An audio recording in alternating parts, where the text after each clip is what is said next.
When I say double, you say dragon. Hello folks, welcome back. Or if you're new, welcome to another episode of Exploring the Minds of Lost 90s Gems. Today, we shall talk about a series that is based on the Nintendo versions of the video game trilogy going by the same name, Double Dragon. This series is filled with action, morals, and twins with superpowers. It's an exciting one, so jump into the cart as we roll into the depths of the series, making it to the very end. But before we go into detail about the storyline itself, let's get an idea about the history of this show. But before we go into our explanation, we have a very small request. If you like our content, please support us by subscribing to our channel. This is a small click for you, but for us, it means a lot. Thank you. Let's begin. Brief history of Double Dragon. Double Dragon series' original action-packed game franchise was super popular, and anybody who had played the game when it originally released might remember the kind of craze this game was brought with it. The original run of the series, however, aired in a different order than what it was meant to air in, which caused the storyline to be distorted and might have led to confusion. So, Double Dragon had 26 episodes in total, 20 to 30 minutes long, from 1993 to 1994. It had 2 seasons, and the production was done by DIC Animation City, Bobot Entertainment, Reti Italia, SPA, an Italian studio in association with the Spanish network Telecinco. Characters in the series. Let's talk about the Lee brothers first. Billy and Jimmy Lee are martial arts instructors who serve as police consultants in their spare time. They are connected in a mystical way where if one gets hurt, sometimes the injury is suffered by the other one too. The twins are also skillful in kenjutsu arts, which basically means swordsmanship. And most importantly, they are double dragons. The twins' personalities are heavily inspired by Bruce Lee's multifaceted personality. While Billy Lee showcases a wise, independent, self-motivated, and calm side, Jimmy Lee showcases the proud, charming, sarcastic, and hostile side. Billy Lee is introduced as a baby in the series who has the mark of the double dragon. He is left in the care of the oldest dragon by his father John Lee, whose other son, Jimmy Lee, has been kidnapped by the evil Shadow Warriors. John leaves Billy with the oldest dragon so he can be protected and trained while John tries to rescue his other son, and he grows up in the Dragon Dojo. Billy is the more peaceful of the 2 twins. He wears a blue outfit with a red undershirt and a red mask. He had messy black hair and was composed. He's always following the code of the dragon and trying to do what's right and just. Jimmy Lee is the more contentious of the 2. He wears a red outfit with a blue undershirt and a blue mask to complement Billy's. He was formerly working under an evil leader of the Shadow Warriors, and was a high-ranking warrior himself as he was raised by the evil Shadow Master, but he turns good after being betrayed by Shadow Master and joining his brother to fight against evil forces. Now, we come to Dragon Warriors. So Dragon Warriors are assistants of the twins, and they have their own unique costumes along with superpowers. Their names were Blaster is a retired police officer, Vortex is a guy who was taught martial arts by John Lee, the father of the twins, Kona was a Hawaiian sumo wrestler, Kami was a vigilante martial artist who could create magical armor, Chop was a former police officer who later started working as a mechanic and making vehicles for the Double Dragons, and Daj was a half-human, half-feline, and caretaker of the underground dragon temple. Now, let's talk about the important Shadow Warriors. Shadow Master is the main antagonist of the show, and he's also the leader of all the other Shadow Warriors. He has many superpowers, including teleportation and shapeshifting. He has a mural, which he uses to trap the Shadow Warriors who fail him. He is also the uncle of Billy and Jimmy, as he was their mother's half-brother. Ice Pick is a Shadow Warrior made out of ice. He has a katana and a couple of daggers. No!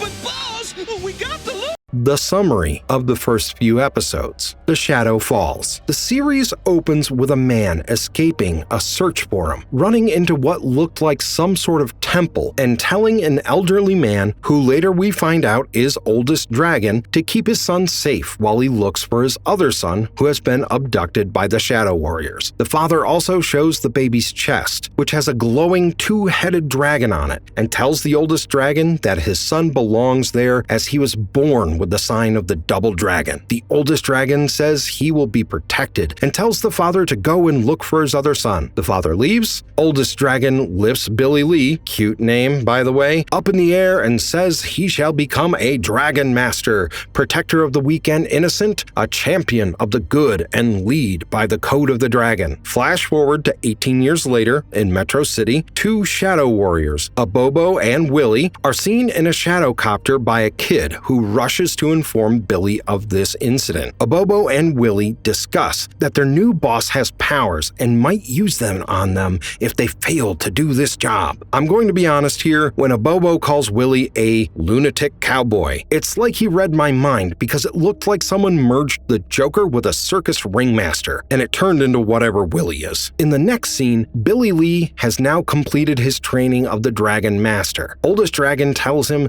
that he will now be the Dragon Master and it's time for him to leave. Yeah, he means he's going to pass away. Michael, the kid who sees the shadowcopter, then tells Billy what he saw. Billy says something I certainly didn't expect a Dragon Master to say, which was, "Michael, I remember the code of the dragon. The only sure way to win a fight is to avoid it." Sure, Billy, I'll remember that when I'm being robbed or pickpocketed. Finally, Oldest Dragon actually gives his sage advice and says the boy is right this time. He tells Billy to remember the code of the dragon and also says that sometimes one must fight a battle to win the war. He then passes his sword onto Billy and tells him never to injure someone intentionally and to press the sword against his forehead to feel its power. Then Willie, Abobo, and other Shadow Warriors are seen ambushing a truck filled with money and two people who are driving it. The drivers are thrown into the bush and Willie uses some sort of laser gun to blow a hole into the roof of the vehicle. As the Shadow Warriors are stealing the money, a female cop, Marion Martin, shows up and tries to stop them, but she realizes she alone can't take on all of them, so she decides to call for backup. But before she can do that, Willie shoots and blows up her car with his laser gun. That's when our hero swoops in on his red motorcycle to rescue the police officer. After he defeats all the Shadow Warriors on the ground and saves Marion after Willie shoots a tree to make it fall on her, Willie gets lowered onto the van that was carrying money from the shadowcopter and steals the money. Marion asks Billy to help catch them as they have broken the law and are flying away, but he asserts that it's just money and he is only allowed to use his powers to save innocent lives by the code of the dragon. When Billy returns to the Dragon Dojo, he realizes Oldest Dragon has passed away,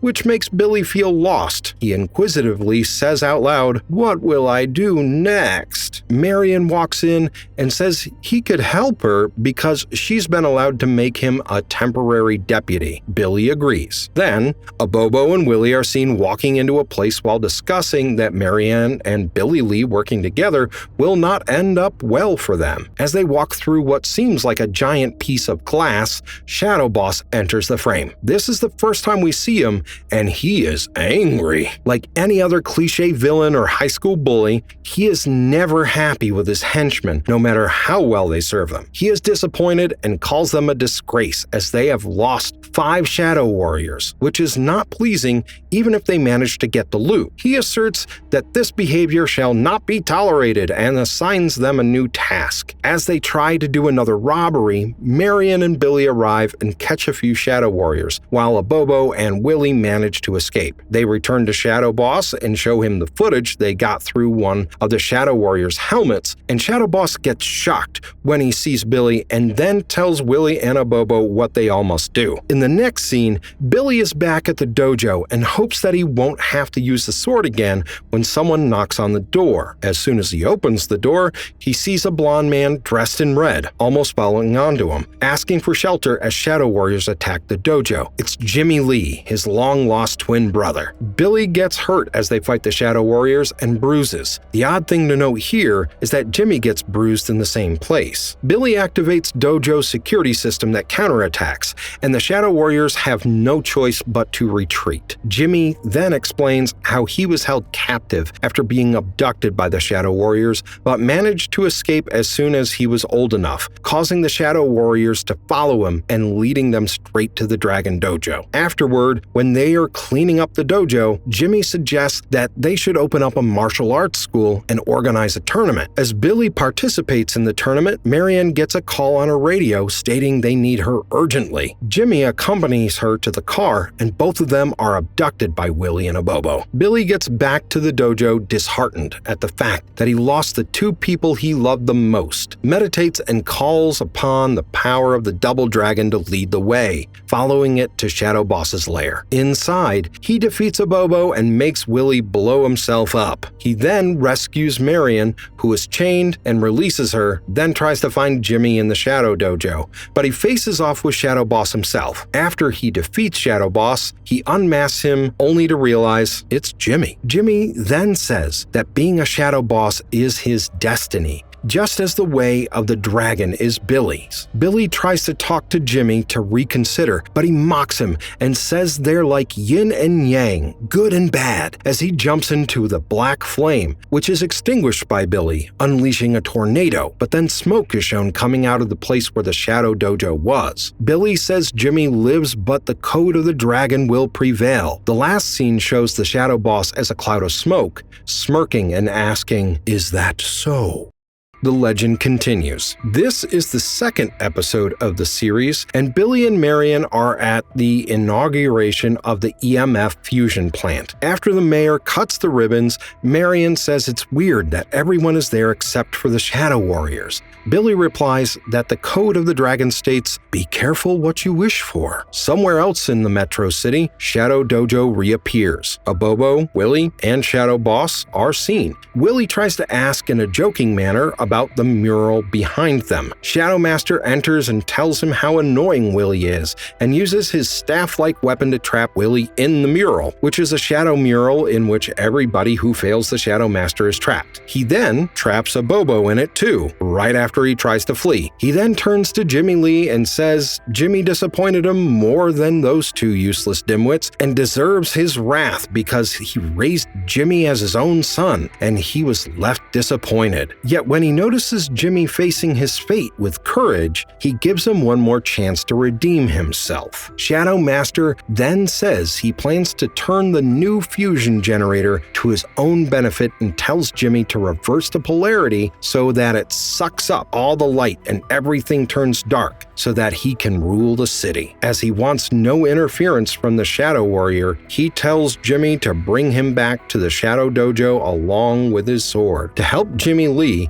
Shadow Master summons Shadow Warriors: Jawbreaker, Ice Pick, Sickle, Trigger Happy, and Countdown. He sends Sickle and Trigger Happy with Jimmy, saying that they are his most trusted warriors and much better than the previous companions Jimmy had. Shadow Master takes the remaining lot to the EMF plant along with him. Jimmy reaches the Dragon Dojo. Billy thinks he's here to join him, but Jimmy starts fighting with him and attacks him with his Shadow Sword. Sickle and Trigger Happy try to get the sword, but the sword protects itself by creating a shield around itself and ricocheting the attack back. Michael comes to the dojo and is captured by Jimmy and used as a hostage to make Billy surrender, which works. Billy relinquishes his dragon sword so that Jimmy lets Michael go. Billy throws the sword back to its rack, but since it cannot be touched by evil, Jimmy still cannot touch it, so they destroy the dojo with the sword inside of it. Michael calls Marion and asks her to come to the dojo immediately, but Marion says that she needs Billy at the EMF plant because it's being attacked by the Shadow Warriors.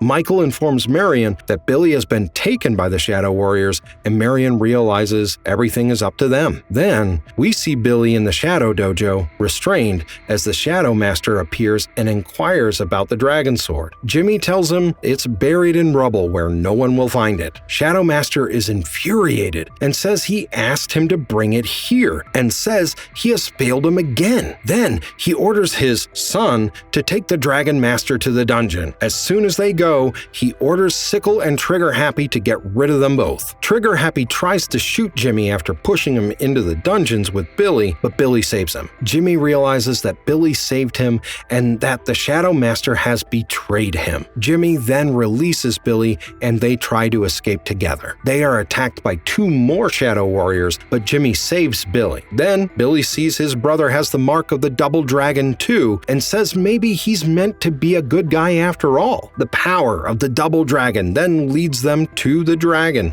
Billy asks Jimmy to hold the sword because he's changed. When he touches the sword, the apparition of the oldest dragon shows up and tells them they have unleashed the power of the Double Dragon. He then tells them to say, "The power of might, the power of right, we are Double Dragons," and disappear. As Jimmy and Billy repeat this, they transform into masked Double Dragons. They notice that the Shadow Master is trying to take over the EMF plant. They go there using the dragon cycle, which was not destroyed as it was hidden underground. Billy and Jimmy reach there and fight the Shadow Master, who tells Ice Pick to reverse the polarity by flipping a switch, which he does. Jimmy holds him off while Billy flips the switch back, which weakens the Shadow Master as there is a sudden return of light. Shadow Master falls over and Ice Pick jumps after him as they scream they will return. The city cheers for the Double Dragons as they have saved them. Billy and Jimmy then transform back to their normal selves in front of Marion, and Billy reassures her that Jimmy is now on their side, which makes her say that she'll have to deputize him too.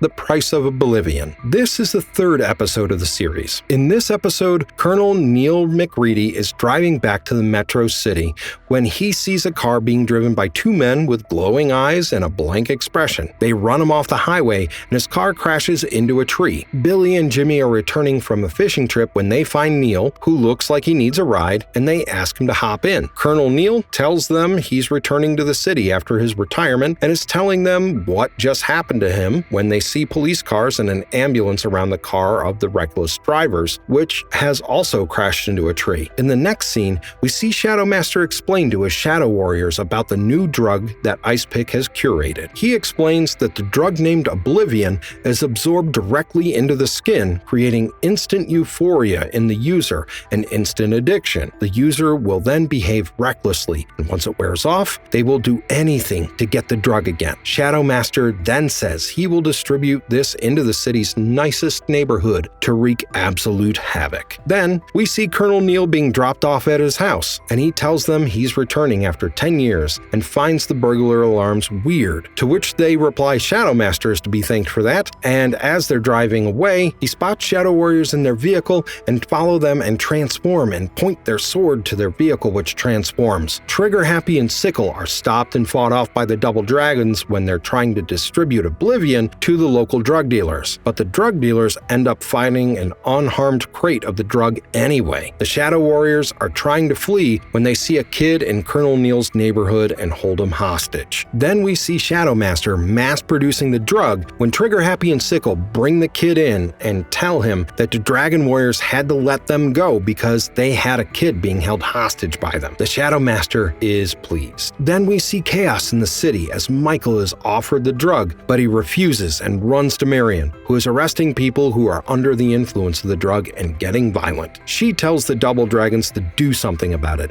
as Oblivion has caused crime rates to increase by 600% in a day. They tell her to hang tight as they're working as fast as they can. Meanwhile, McReady is done seeing his neighborhood get absolutely destroyed because of the violence caused by the drug, so he becomes a vigilante and arms himself with an experimental weapon, a plasma blaster he invented himself. Meanwhile, Shadow Master is seen creating a new drug called Super Oblivion, which will create the previous effects of Oblivion as well as cause permanent brain damage and memory loss as well, along with total obedience to him, and plans to use the hostage as a lab rat. Neil then goes up to a Shadow Warrior and interrogates him about the kid. At the Dragon Dojo, Billy and Jimmy have repaired the Dragon Cruiser and are now headed to find the Shadow Master. When they find the Shadow Master, who's been working from concealment. As the Double Dragons are figuring out how to find the hostage, they spot Neil and think he's a new Shadow Warrior. They fight while the Shadow Master senses their presence and sends his Shadow Warriors to get them. Billy then understands it's a misunderstanding, and then they unite to fight the Shadow Warriors. Jimmy tells McReady and Billy to go to find the kid while he fights the Shadow Warriors. Shadow Master is waiting for them to show up and makes them drop their weapons for the kid's safety. As soon as the Shadow Warrior asks where Jimmy is, Jimmy blasts through the wall into the lab with the Dragon Cruiser, which gives Neil enough time to use his blaster to blow up the drug supply, which causes a fire. As the lab starts falling and the Shadow Master is trapped under the rubble, everyone escapes. The kid is dropped at home while Neil tells the Dragon Warriors to call him Blaster. Neil recognizes Jimmy and Billy Lee and recruits him as a Dragon Warrior after conducting a ceremony bestowing him with powers. The show ends with the Shadow Master saying he shall have his revenge, followed by a PSA about saying no to drugs.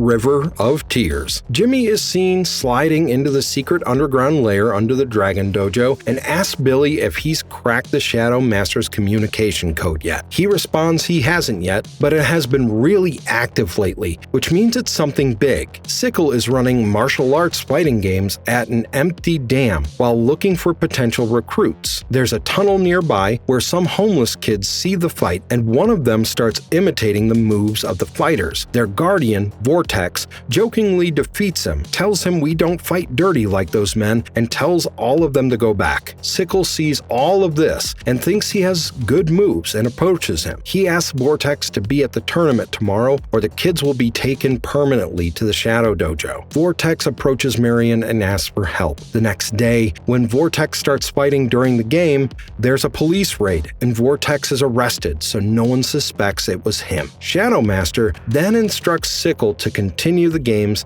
and to find the informant using the rat that he summons from his mural. The robotic rat spies on Vortex, and the Shadow Masters find out that it's Vortex. Right then, Billy manages to hack the communication system of the Shadow Master and hears him instruct Sickle to destroy a man named Vortex. Jimmy and Billy immediately find Vortex, who fights them when they offer to take the kids and keep them safe at the Dragon Dojo, as he thinks that the Shadow Warriors and the Double Dragons are the same. Vortex tells them to leave, and Billy gets frustrated and leaves with Jimmy, which Jimmy finds funny because he thought he was the hot-headed one. The Shadow Warriors then arrive, and Vortex instructs the kids to rendezvous at the highway where they leave through a tunnel. Double Dragons arrive and fight off Sickle while Vortex follows the kids. Sickle throws a smoke grenade to disable the sight of the Double Dragons while he follows Vortex. Vortex sees the kids being taken into a helicopter. Sickle arrives and tells him to fight the tournament the next day or he'll never see the kids again. Vortex is seen in the tournament, defeating his first opponent. Shadow Master watches this through a monitor and thinks his fighting style seems familiar. He is then told by a Shadow Warrior that the police are looking for the kids, so he orders them to blow the dam up. The Lee brothers, who had been listening to this, transform into the Double Dragons. Vortex defeats another opponent, and the Double Dragons arrive at the dam in their Dragon Cruiser. A Shadow Warrior blows up the dam, so they quickly have to escape the flood while rescuing the kids. The kids are worried about Vortex. Vortex is fighting, and he defeats yet another opponent. So Sickle jumps into the ring and says he will only win the tournament if he defeats him, and that nobody defeats him. As Vortex is fighting Sickle, Shadow Master teleports there and asks Vortex who taught him to fight. He also shoots Vortex with his sword. The Double Dragons arrive and throw the robotic rat towards Shadow Master. They fight, but then the Shadow Master leaves. Sickle then says that he's still there, so Jimmy blasts him, and the brothers go to Vortex to check up on him. Vortex remembers that he was trained by someone who had shown up at his house and stayed with his family. But then, the Shadow Master showed up again with Sickle, burning his house down and forcing him to run away. He thought he was a coward and a loser, but Billy reassures him, saying he fought off so many Shadow Warriors warriors along with Shadow Master. The double dragons then knight and recruit him as a dragon warrior. Billy later asks Vortex the name of the person who taught him how to fight and gets to know it was John Lee, his father. Jimmy asks if their father survived, but Vortex doesn't know. But Billy knows that their father would be proud of them after knowing they are united and fighting off evil forces. The series ends with a sorcerer named Shadow Khan terrorizing and wreaking havoc in Undertown with his group of terror warriors. Billy and Jimmy find a large egg in an underground temple that is ancient. The egg hatches and a dragon comes out, which bonds with Daj, a half-feline, half-human dragon warrior. Daj and Dragon help the Dragon Masters fend off Shadow Khan and his henchmen.